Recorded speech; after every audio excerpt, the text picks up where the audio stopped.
Salut, voici une nouvelle vidéo du Progophile.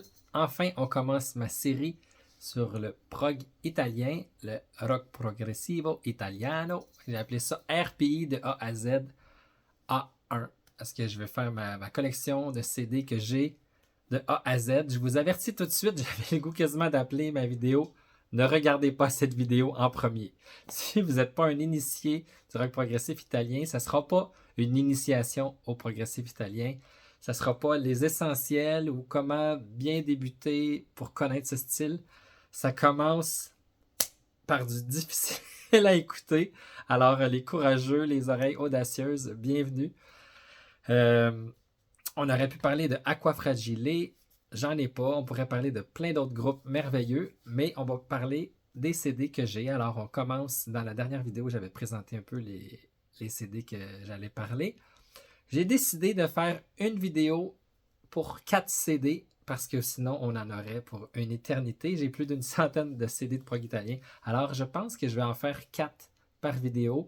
Et ce ne sera pas des chroniques détaillées comme on peut lire sur plusieurs sites ou livres ou blogs où les gens ont des belles plumes. Je pourrais vous citer quantité d'auteurs que j'aime lire en français ou en anglais. Ça va être plus comme des vidéos de réaction spontanée. Je ne parlerai pas toujours de toutes les pièces parce que sinon ça finira plus. C'est juste pour donner le goût, faire connaître et puis voilà. On commence par le premier CD, Alpha Taurus.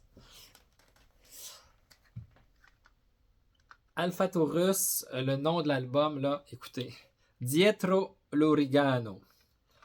Leur premier album, si vous voulez connaître ce groupe, je vous conseille d'abord d'aller écouter leur premier album qui est dans les années 70. Il y a une pièce, là, La Mente di Vola, un bijou, c'est excellent. Ce deuxième album-là, c'est comme un album de démo qu'ils ont fait pour préparer leur deuxième album. Et finalement, ils ont sorti ça en 92. Et la qualité sonore, elle est médiocre.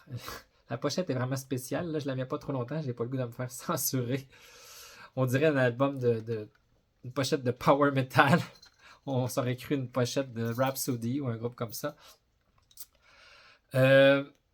C'est des compositions vraiment intéressantes, mais le son est tellement, en québécois, on dirait ça sonne cacane, que juste à l'écouter, là, je me forçais pour écouter l'album jusqu'au bout. Je l'ai écouté plusieurs fois, mais ça décourage, là. Le son est tellement pas bon. C'est les germes de ce que vont devenir les pièces de leur deuxième véritable album studio qui va sortir beaucoup plus tard, Alto Segundo, je crois, qui est sorti dans les années 2000. Il faudrait que je vérifie.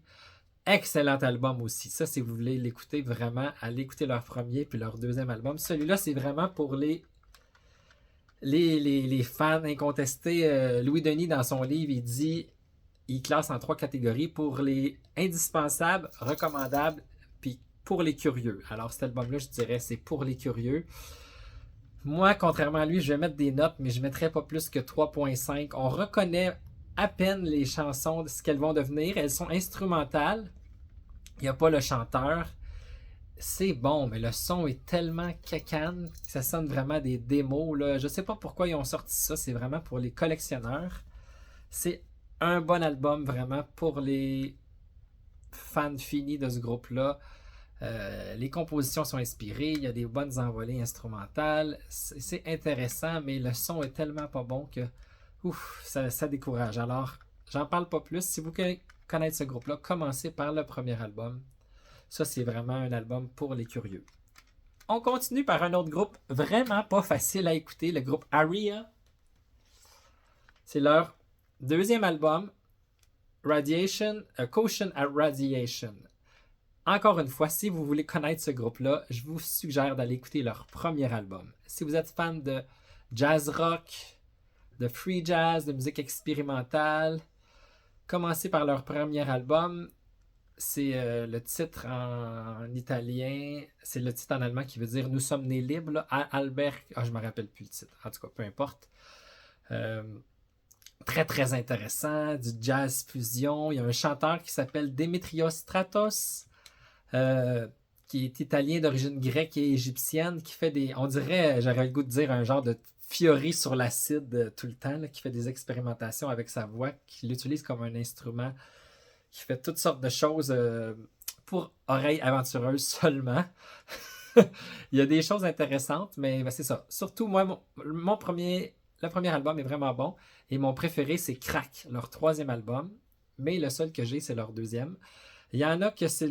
J'ai vu sur un groupe Facebook qu'un ami, quelqu'un que je connais, que c'était son album préféré. Je suis allé écouter ça. J'ai fait ouh, c'est pas facile à écouter.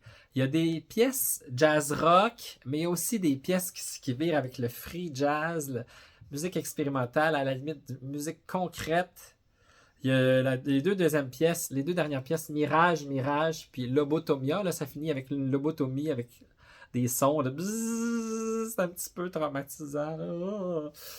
Les autres pièces au début sont vraiment meilleures. Cometa Rossa, vraiment excellent. Puis ZYG. Du jazz rock avec un chanteur, ça groove, c'est bon, mais c'est aventureux.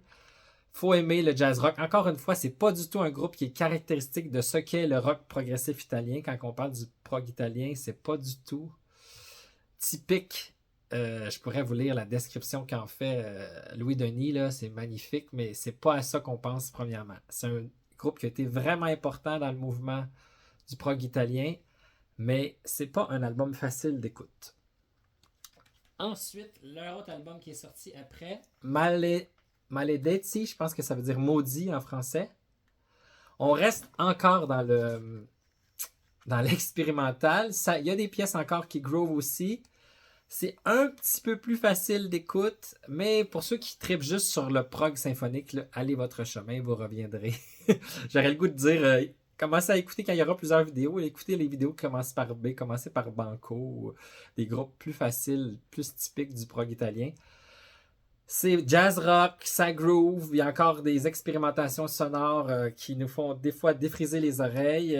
On comprend aussi vers la fin pourquoi ça s'appelle Maudit. Il y a vraiment des sons, des passes spéciales. Pour comprendre Aria, c'est vraiment pas juste un groupe de musique, ils sont engagés politiques. Puis dans la politique, c'est vraiment comprendre Aria, il faut connaître le contexte historique de l'époque, le contexte politique. Il y avait la droite qui était forte, puis les autres sont vraiment dans la gauche, puis ils croyaient que c'était possible de faire une révolution. Puis alors, comprendre leur musique, c'est aussi comprendre tout le contexte.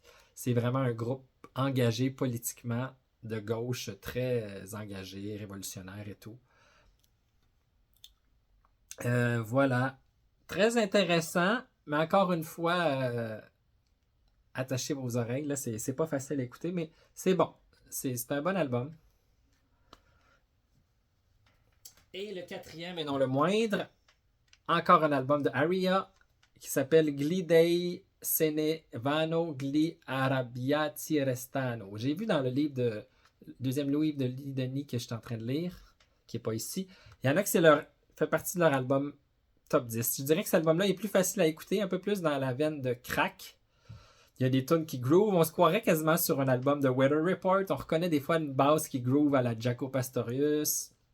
Mais avec les expérimentations vocales de notre cher ami Demetrios Stratos. Mais c'est plus facile d'écoute. Là, on se trouve dans le jazz rock. C'est vraiment... on est plus en terrain connu, là. C'est vraiment intéressant. Supposément qu'après ça, le groupe va virer encore plus dans ce style-là, Weather Report. Pour ceux qui aiment. Très excellent groupe de jazz rock incontournable. Vraiment intéressant. Moi, je dirais que c'est... Après le premier album puis l'album Crack, ce serait mon troisième préféré. Alors, ceux qui aiment le jazz rock, mais qui aiment leur jazz rock avec un chanteur puis une sauce épicée d'expérimentation sonore et de voix un petit peu flyée, il y a des bonnes pièces, là. Vodka Cola, Hommage à Violette Nozière, je dirais pas tous les titres, là. Il Bandito del Deserto.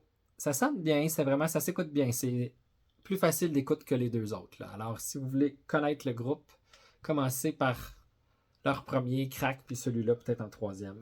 Alors, voilà, c'était le petit parcours. C'est assez rapide. J'ai pas donné beaucoup de détails parce que c'est pas des albums que j'ai trippé, là. Probablement qu'on va continuer après. On continue avec Arek Name, un groupe vraiment spécial, et Aufklärung. Alors, peut-être qu'il y a des épisodes que je vais parler plus. Il y a des albums qui sont plus faciles d'écoute. Et j'arrive du festival Terra Incognita. C'était magnifique. Mais il n'y avait pas de groupe italien. On va espérer un groupe italien pour l'année prochaine, n'est-ce pas, Michel? Et je suis retombé dans les vieilles revues Terra Incognita, un spécial sur l'Italie. Magnifique, super intéressant. Alors, on se revoit bientôt pour A2. Bonne découverte et bonne écoute.